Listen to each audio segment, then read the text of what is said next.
내 인생의 폴라리스 시간입니다. 박소은 박사님 모십니다. 어서 오세요. 네, 안녕하세요. 반갑습니다. 반갑습니다. 2주 만에 고생하셨어요. 뵙나요, 박사님? 네, 2주 만에 뵙는데 또 지각까지 해서 너무 죄송합니다. 아니 저기 좀 뭐 침수 문제 때문에 프리베이가 그렇게 막혀갖고는 네, 사고도 지금 많고 해서 다들 정말 안전운전 하셔야 될 것 같아요. 그러게나 네. 말입니다. 네. 그래도 쭉 이어서 만나시면 될 것 같아요. 네. 그래도 그 어려운 길을 뚫고 여기까지 와주셔서 감사드리고요. 네, 감사합니다.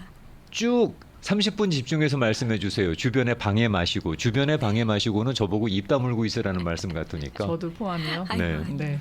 집중하도록 하겠습니다. 네, 네. 자, 그럼 오늘은 어떤 말씀 준비하셨나요? 네, 오늘은 공감 피로에 대한 말을 좀 들고 와봤는데요. 공감 피로 아니면 네. 필요? 피로요. 필요하다 피곤할 할 때 그 피로. 피곤하다 할 때 어. 피로요. 혹시 그 말 들어보셨나요? 공감 피로. 별로 못 들어본 그게 지금 말이에요. 사용되고 있는 용어인가요? 네, 학문적으로도 사용되고 있는 용어고요. 네. 영어로는 compassion fatigue라고 하는데 그거를 이제 한국말로 직역을 하면 공감 피로라고 또 한국에서도 뭐 연구를 하고 있는 심리학 용어인데요. 네. 이게 간단히 말하면 공감을 너무 많이 해서 탈이 난 상태예요. AI네. 공감을 너무 많이 해서 네. 감정적으로 피곤한 건가요? 네, 맞아요. 감정 노동을 많이 해서 좀 소진된 상태라고 또 생각을 해주시면 조금 이해가 되실 수 있을 것 같은데 또 어떤 상태일지 상상이 되시나요? 공감을 잘 안 해서 그러니까 그런 피로를 못 느껴본 거예요, 김영준 씨는? 머릿속에 갑자기 드는 생각은 네. 엄마가 우리한테 느끼는 피로감이 저럴 수도 있겠구나라는 생각. 네, 네, 아들내미를 이해해야 되고 어떻게 헤아려 주곤 싶은데 이게 참 그런 필요 이상의 공감을 필요로 하다 보니 당신은 너무 피곤해지는 네, 갑자기 엄마가 생각나는데요. 네. 비슷할 수 있을 것 같은데 이제 공감 피로를 자주 느끼는 직종들을 좀 이제 제가 말씀을 드리면 더 이해가 쉬우실 것 같은데요. 제가 그 공감 피로라는 말을 이제 딱 했을 때 어떤 분들은 그거 당신 직업 얘기 아니냐 이렇게 생각하실 수도 있어요. 그렇다. 지금 박사님이 네, 정작 네. 공감 피로를 많이 느끼시는 분일 수 있겠구나. 네, 맞아요. 네. 그래서 심리 상담을 하거나 이제 상담자들이 이제 공감 피로를 많이 느끼는데 꼭 상담자들만 느끼는 게 아니라 간호사라든지 이렇게 교사, 종교 지도자, 목사님이나 신부님, 뭐 의사, 응급 구조사, 경찰관 등 이제 타인을 돌보거나 구해주거나 또 공감이 또 기대되는 직종에서 굉장히 자주 나타나는 증상이에요. 네, 증상이라고 들으면 조금 어떤 건지 궁금해하실 것 같아서 우선은 이제 공감적인 반응이 기계적으로 많이 될 수도 있고 그렇죠. 그러니까 습관처럼. 네, 습관처럼 이제 그런 뭔가 AI 같은 그러니까 기계적인 반응은 하나, 네. 영혼은 빠진. 맞아요. 네, 그런 이제 영혼이 없는 반응이 계속 나온다거나 아니면은 예전 같았으면 아무런 감정적인 반응이 없었을 텐데 짜증이 난다거나 혹은 좀 무기력하다거나 네. 아니면 정서적으로도 신체적으로도 정말 피곤함을 느낀다거나 또는 이제 이건 어떻게 말씀을 드려야 될지 모르겠는데 약간 한계에 도달한 느낌? 조금 있으면 약간 이렇게 터질 것 같은 느낌. 그게 이제 각자마다 이렇게 나타나는 방식은 조금 다를 것 같은데요. 저 같은 경우에는 이제 가슴이 너무 답답하다거나 아니면 머리가 좀 무겁다거나 아프다거나 그런 한계에 도달한 느낌들 이런 점을 많이 느끼고 계신다면은 이제 공감 피로에 조금 그 공감을 강요당하는 여성분들 가운데서 그 공감 피로도를 느끼시는 분들이 많을 것 같다라는 짐작이 드는데요. 네, 그런 네. 짐작은 어디서 출발된 거예요?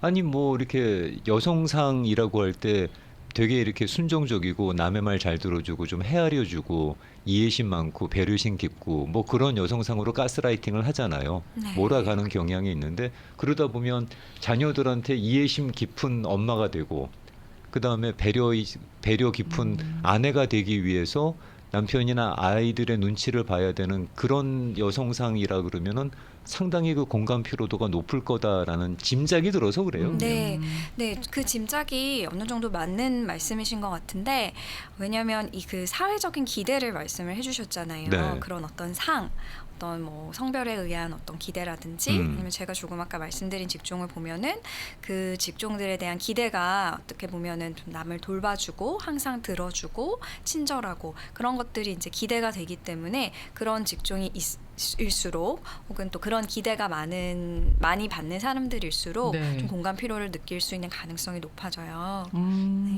제가 이게 갑자기 그 말씀을 들어서 네. 제가 입을 다물고 있어야 되는데 할 수 없이 또 아니에요. 떠들어야 되는 그 저희 어머니의 꿈이 저 신부님 만드는 거였어요.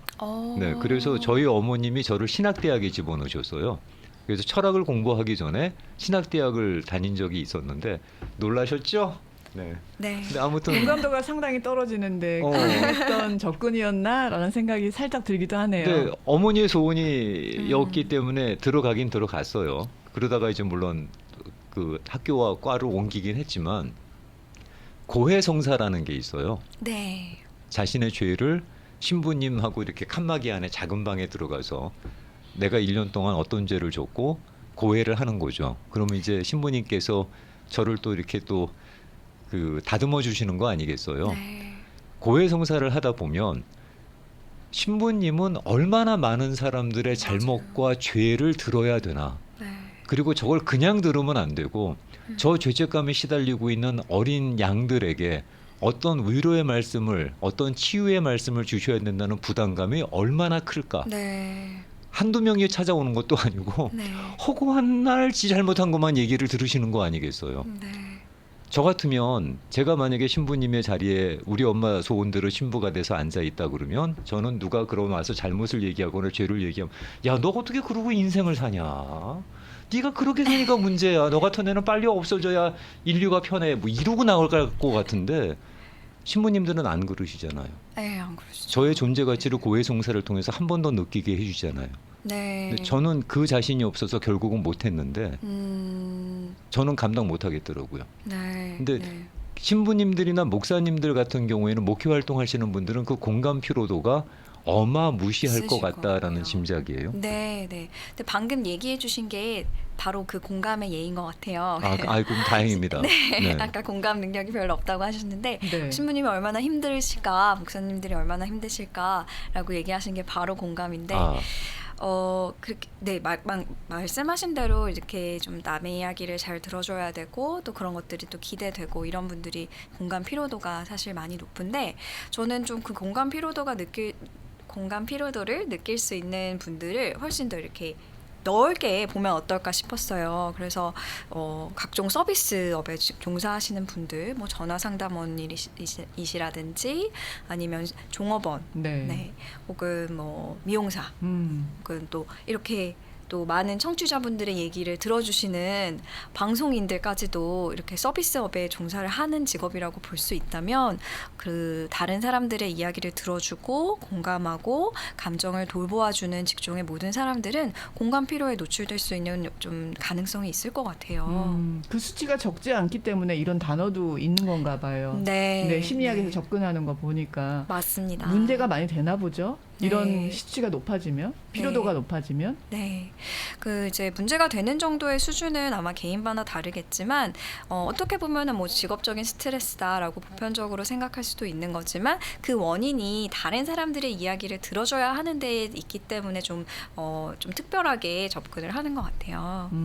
만약에 이게 또 너무 편협한 생각인지 모르겠지만 각 직업마다 각 직업이 갖는 고충이라는 게 있잖아요.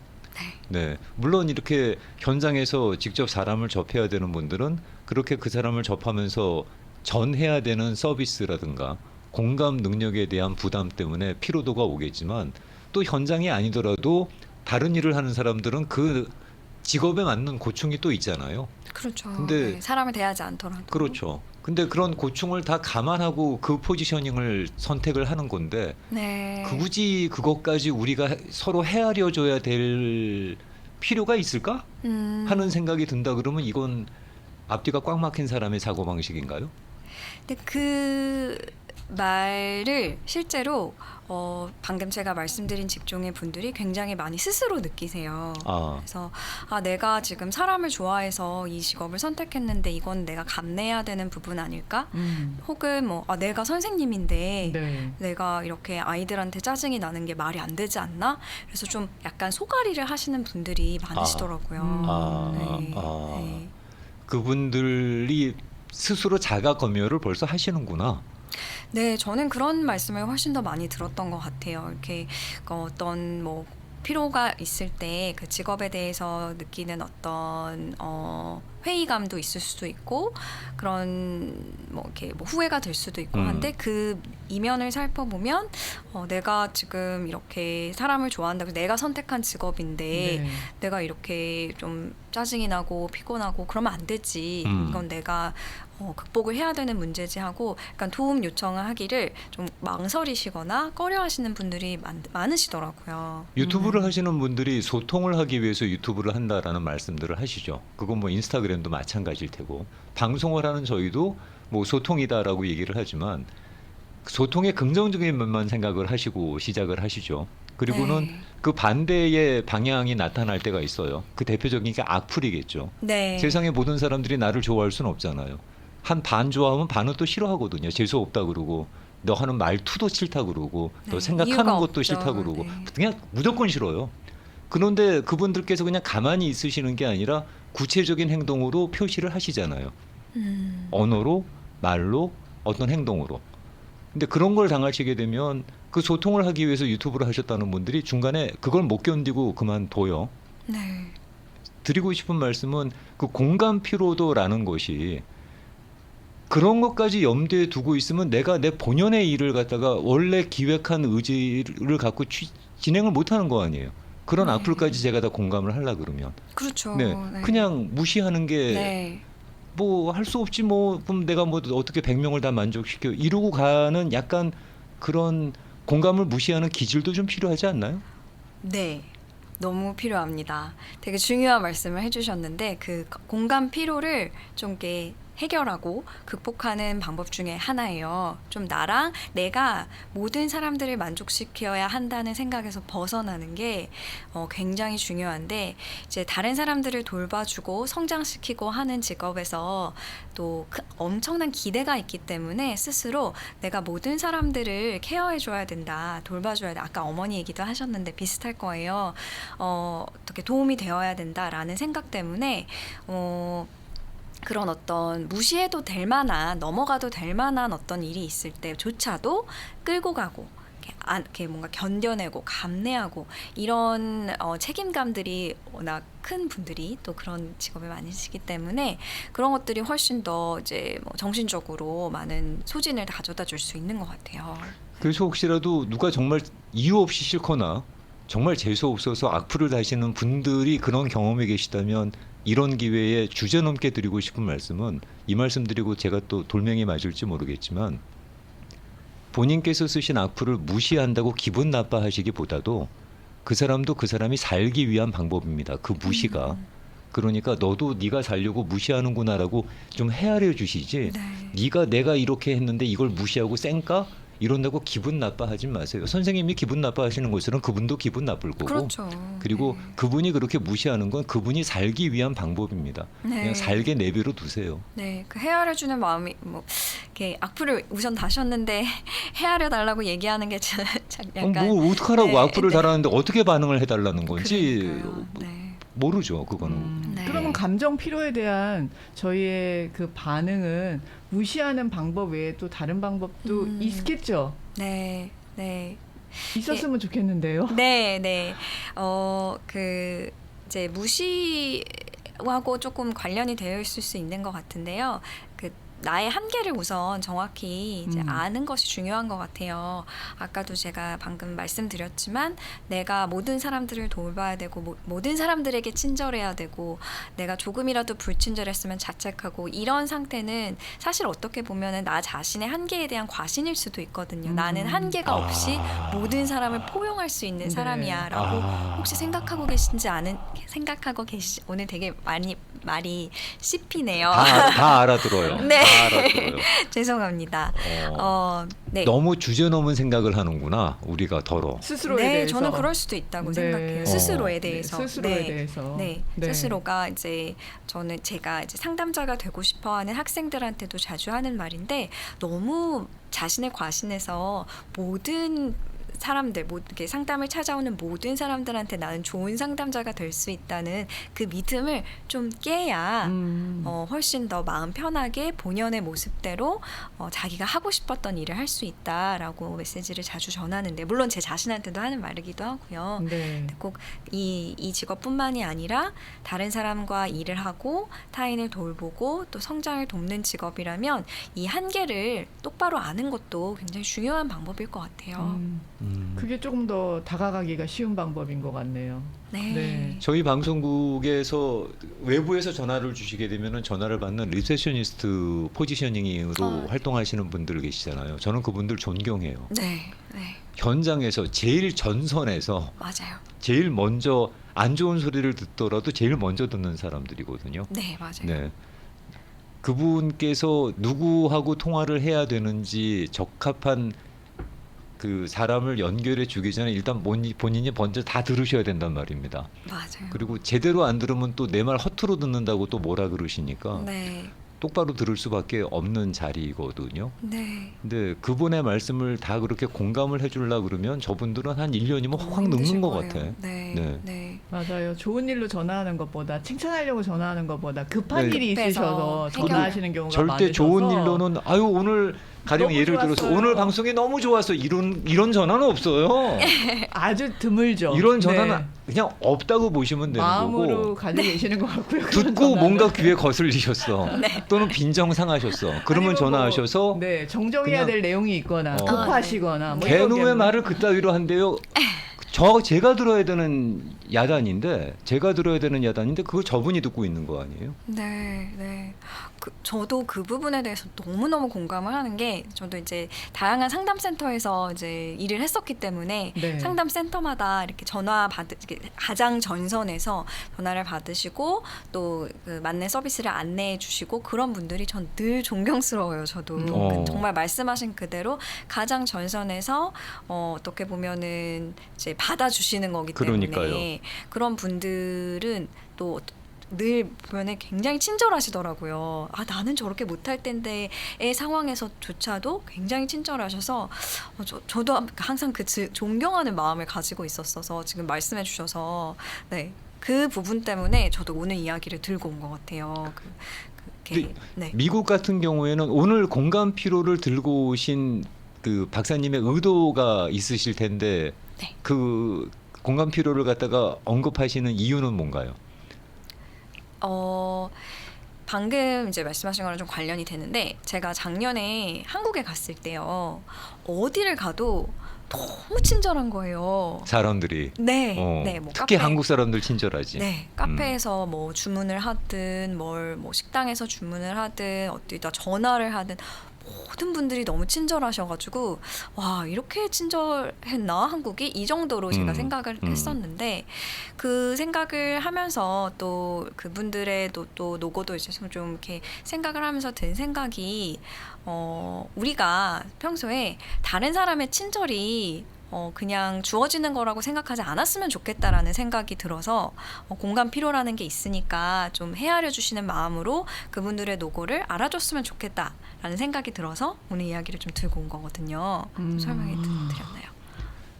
저 이유가 더 마음에 와 닿는다. 네. 여행을 갔을 때 반대의 경우가 아닌데 그런 생각을 하셨다는 게 놀라워요. 어떤 분들이 너무 불친절하게 얘기를 해서 뭐 환자가 너무 많은 병원에 갔는데 그분들이 너무 바쁘고 그러니까 일일이 응대를 못 해줬다든지 이런 불편한 경험이 있어서 저분들이 얼마나 공감 필요도가 높을까라고 접근하신 게 아니잖아요. 지금 네. 오히려 반대로 네. 저렇게 친절하시려면 저분들이 얼마나 네, 힘들까라는 맞아요. 생각이 네. 하셨다는 게 네, 다르네요. 그 부분이었어요. 접근이 다르네요. 여행을 갔을 때 어느 나라라고 말씀은 안 드리겠습니다. 어느 나라라고 말씀드리면 괜히 또 그 나라 국민들을 일반화시키는 오류를 범할 수가 있으니까. 그런데 가이드 하시는 분이 그러시더라고요. 불친절해도 이렇게 불친절할 수가 없대요. 어디 들어가서 민원을 얘기하려고 그러면 쳐다도 안 본대. 놓고 가세요. 연락 드릴 거예요. 뭐 정말 뭐 지할 일 하면서 너무 건성이라는 거죠. 한국에서 만약에 관청에서 그렇게 나왔다 그러면 당장 구청장 나와 무슨 시장 나와 이러면서 난리가 날 텐데 네. 어떻게 사람들이 저렇게 일반 국민들한테 공무원이 불친절할 수 있을까가 본인의 가장 큰 불만이었대요. 그 나라에 살면서.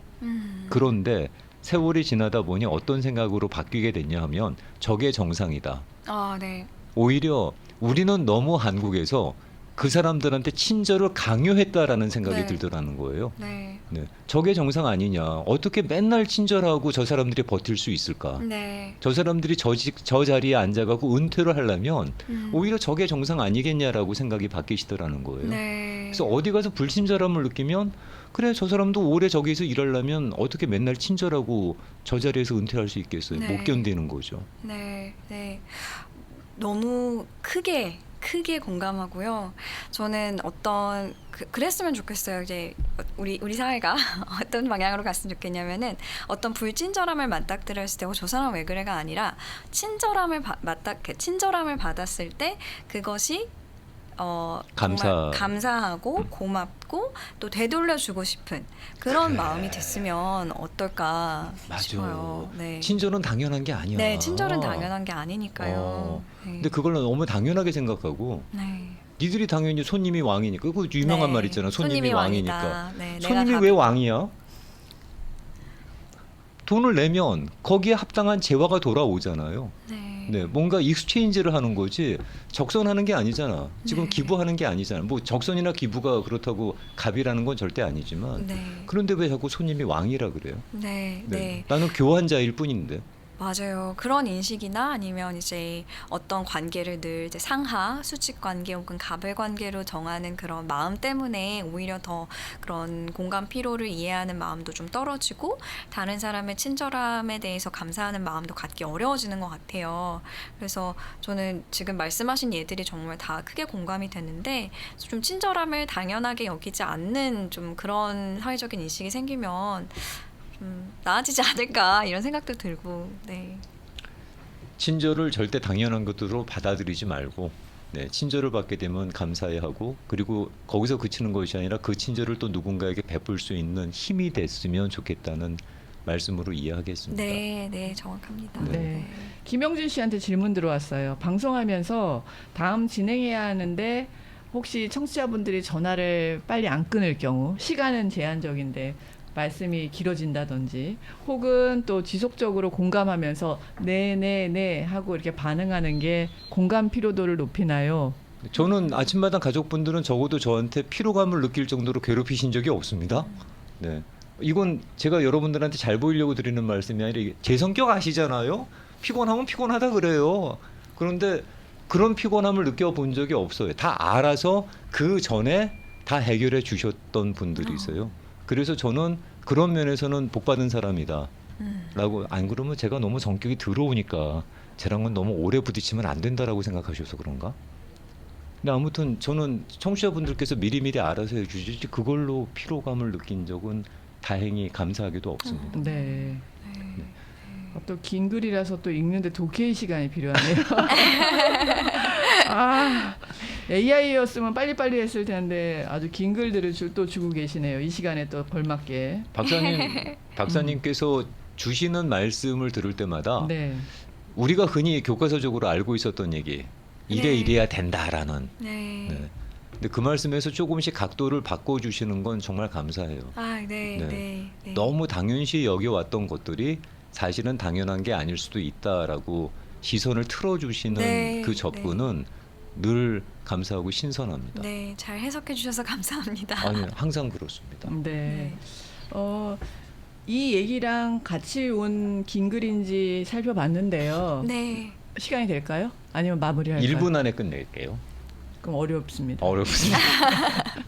그러면 설명하다 1분 끝나게 생겼습니다. 그러면 다음 주에 요 네. 얘기 전반전에 조금 하고 네. 아, 네. 네, 전반전을 조금 좋아요. 하고 네. 저 지금 들어오신 내용들 조금 썸머리해서 네. 전반전에 하고 그리고 그 다음 주제로 넘어가는 시간을 갖도록 네, 하죠. 좋습니다. 네, 짧은 시간인데 오늘 또 이렇게 말씀 함께 나누시기 위해서 먼 길 달려와 주셔서 고맙습니다. 네, 아닙니다. 네, 내려가시는 길 안전운전하시고 네, 다음 주에 모두 뵐게요. 안전운전 하시길 바랄게요. 감사합니다. 감사합니다. 고맙습니다. 네.